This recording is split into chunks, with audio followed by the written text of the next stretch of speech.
بسم الله الرحمن الرحيم. Assalamu alaikum wa rahmatullahi wa barakatuh.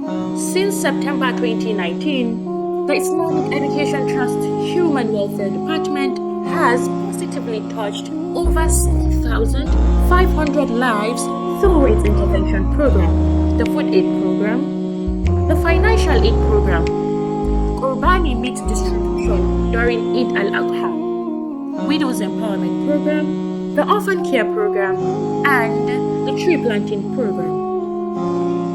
For this good work to continue and be sustained, we need your continuous support. Jazakumullahu khairan as we look forward to your generous donation.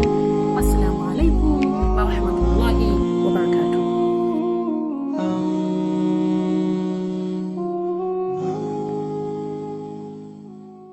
Assalamu alaikum.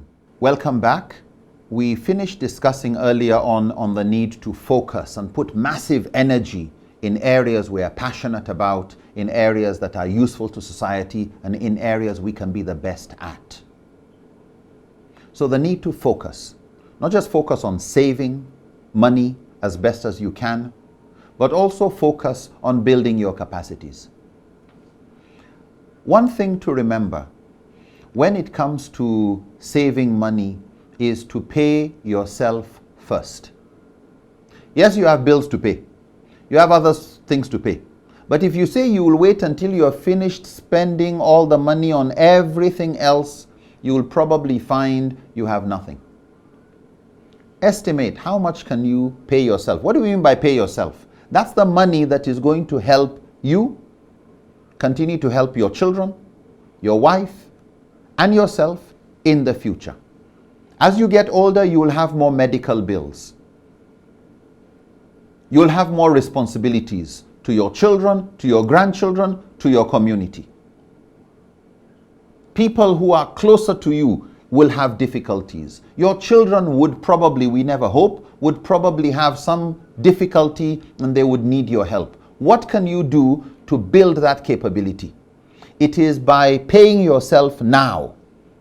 When you get your salary of whatever you are paid, look for 1%, 5%, 10%, 15, 20, 30. What can you put aside as investment in a place that is safe? Otherwise, there's a problem that happens to most people. The reason why most people retire poor is because they allow their expenditure to increase and meet their increasing income. And so when somebody is receiving a good salary and they get a rise, there's a raise in their pay, they get more money, they get more bonuses, the tendency is we increase our expenditure. We buy a more expensive phone. When you get more money, you start moving from eating beef to chicken. You move from Sobo to Five Alive. You move from Five Alive to grape juice and non-alcoholic wine. You start upgrading your living standard. And all the extra money that comes just gets spent on more things, more luxuries. That is the number one reason why most people retire poor and have no savings, no investments. What you do, let there be a difference between what you make and what you spend. And what you spend should be less than what you make. And that difference, find a way to save it and invest it. Yes, it takes time. Do what is within your means. But start saving before you start paying every bill. Of course, if you have a debt, settle debts. If you have rent, don't delay the landlord. Do things with integrity. But learn to cut down on luxuries today so that you can enjoy tomorrow. So yes, inna ma'al usri yusra, when there is hardship, there is relief after. What can you do to ensure that the hardship doesn't bite you too badly? Be a serial saver, not a habitual serial borrower and debtor. Yeah, some people have gotten into the habit that before the salary comes, they have already borrowed money. When salary comes, they settle debts, and they are waiting for before the next salary, they have borrowed again. Try never to get into that life of being in debt. Be a compulsive saver. Look for opportunities. Every extra money that you are not expecting that comes your way, please look at how you can channel it towards investment. See if you can join a cooperative, an Adashi group. When people are said to be lucky, they say, oh, this person is very lucky. This person was very lucky this opportunity came. That other person was very lucky with his business. Luck has a formula. Luck has a formula. And it's also an acronym for something I would like us to remember. But let's start with the formula.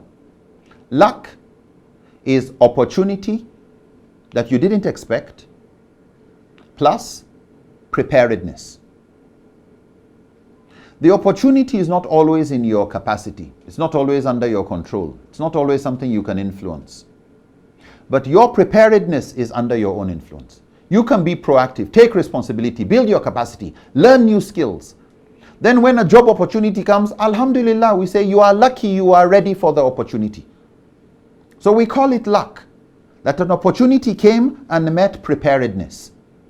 Preparedness is what is under your control. We discussed before about the building of our capacity, the welfare of the goose that lays the golden egg. If you are going to be a goose that lays golden eggs, you need to build your capacity. So, one formula for luck, if you want to be lucky, is focus on preparedness. So, luck is an opportunity, usually unexpected, meeting preparedness. The preparedness is in your control. You take responsibility for preparedness. The second thing about luck, it's an acronym, LUCK. Labor under continuous knowledge. When people are lucky, look carefully about lucky people. Oh, Dangote was very lucky, and this one was very lucky, and that great guy was very lucky. Look in your neighborhood. Oh, very lucky, this guy. Look carefully at luck, and you will find there was a lot of sweat. There was a lot of labor. There was a lot of hard work. Inna ma'al usri yusra. After hardship, there's relief. Why? Because they put in the energy to build capacity. Yes, no pain, no gain. No pain, no gain. But labor under continuous knowledge. Yeah, continuous knowledge. We are moving, we are already in a knowledge age. But the need to be more knowledgeable, continuous knowledge. Find 30 minutes. 30 minutes only. Every day. Only 30 minutes. To read on something related to business. If you can't do 30 minutes, do 15 minutes. If it is serious to you. But if you can just put 30 minutes every day on writing, reading, something to do with your financial future, Insha'Allah, in less than 1 year, your financial situation will change. I remember a book I bought called The Richest Man in Babylon. Years ago, I bought the book for just 300 naira. 300 naira. Years ago. But what I learned from that book, I put into practice. Gave talks on that subject and on that book.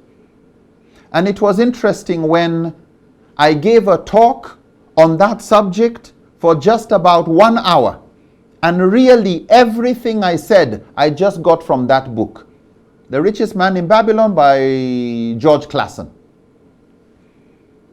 At the end of the talk, when I was leaving, the organizers gave me an honorarium of 30,000 naira. 30,000 naira. And I stopped to think. I made over 500,000 naira from what I learned from that book. 300 naira book. I made over 500,000 naira from what I learned from that book. But just because I spoke about what I learned from the book of 300 naira, somebody is paying me 30,000 naira. 100 times the value of the book. So please remember, L-U-C-K for luck is labor. So there's effort under continuous knowledge. So there's labor and there's learning. Yeah, there's labor and there's learning. Continuous learning. Please, minimum 30 minutes a day, and see how much change you see in your life within 1 year. So work hard, labor, but work smart with knowledge. Work hard, work smart. We have said this before, work more than you are paid, and you will be paid more than you work. Work to learn, not to earn. Work to be the best in your area. Why? The moment you become the best in your area, people are ready to pay you more. But if all you keep worrying about is, I want more money, I want more money, they will get frustrated. Okay, go, let's get somebody who knows better. But if you work to learn, work to grow, work to be the best, nobody will fire you. Why? Because they know they can't get somebody with your expertise. And then it's easier for you to negotiate. Excuse me, can I get a better salary? Somebody with less qualifications than me elsewhere is getting this amount. I think you can afford it. Can we reconsider? You have the moral right to ask for an improvement in salary. Why? Because you know you are good and you have results to show.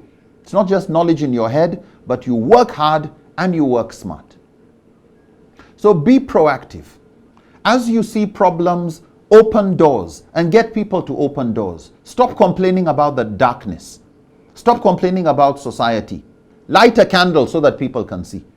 As you move ahead in life and in the entrepreneurial world, always ask yourself, what can I do where I am with what I have now? Don't, when can I? No, you want to procrastinate. You want to delay. Who should you want to absolve responsibility and give responsibility to elsewhere? When should? This is causing delay. Why? You want to philosophize. But ask yourself, what can I do where I am with what I have now? Start small, but start now. May Allah make it easy for us all. Continue to pray for Allah to increase you in knowledge, increase you in energy, increase you in wealth, but also tie your camel. Do the best you can. And may Allah continue to make it easy for us all. Wassalamu alaikum wa rahmatullahi ta'ala wa barakatuh.